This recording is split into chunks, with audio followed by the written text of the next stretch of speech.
Astros begin their spring training schedule today in Florida. KTRH Matt Thomas live in Florida, and he's joining us now to talk about the start of spring training, what we can expect from our team, what they're going to be doing, and so much more. Matt, for over a decade, this team was led by Bagwell and Bidge. Then the leadership role naturally transitioned to Berkman and Oswalt. Who do you see as being the leaders on this young team?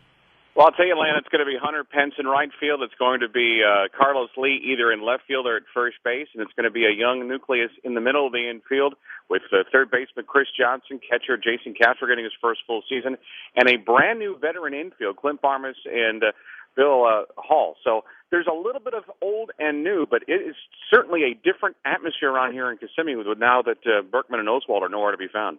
Well, the first four in the rotation seem to be set. Who do you see setting up to be the front runner for the fifth?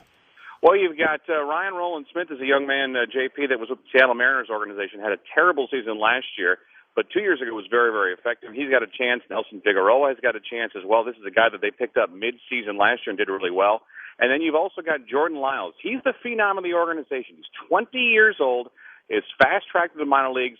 My guess is, guys, he'll start the year at AAA, but wouldn't be surprised if he got a mid-season call-up. Well, Matt, Wandy Rodriguez was so bad in the first half of the season before he really turned it on the second half. Which Wandy are you expecting to show up this year? Lana, he's making your kind of money now, so he better show up for the entire course of the season. He was absolutely wretched. I think he started out the year 3-10 with an ERA of well over 6. His ERA dropped into the mid-2s the back half of the year. If this Astro team is going to be a lot better overall this season and get off to a much faster start, this left-hander has got to be good. And, by the way, as I talked about just a second ago, he has a brand-new contract extension for several years that's putting him in a pretty elite category. So, financially, there's a lot of commitment to him as well. What do you see for Carlos Lee? He was on the decline, obviously, last year. Do you think that's going to go on this year, or is he going to have a good year or a bad year?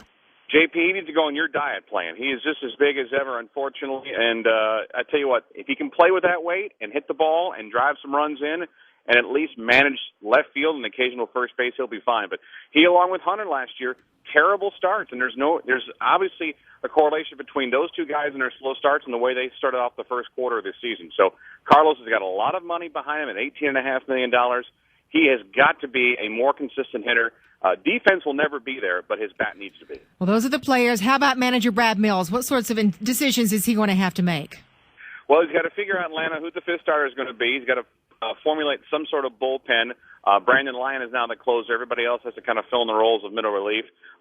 Clearly, if Brett Wallace, the first baseman of the future, can't hit, they're going to have to make a decision as to whether or not he starts the season with the team or goes to AAA and moving Carlos into first base, which then means who's your left fielder. But everybody else basically has been set. And going back to Brett Wallace for just a second, guys, all he has to do is hit something because they really think a lot of this young man, and they really want him to be the guy that will eventually be the long-term first baseman like obviously Jeff Bagwell and Lance Berkman were for so many years. Thanks so much. KTRH's Matt Thomas there live from Kissimmee, Florida. Of course, you can hear today's Astros at 11:50 on our sister station, Sports Talk 790. And you can hear all the Astros regular season games on your home for the Astros, News Radio 740 KTRH.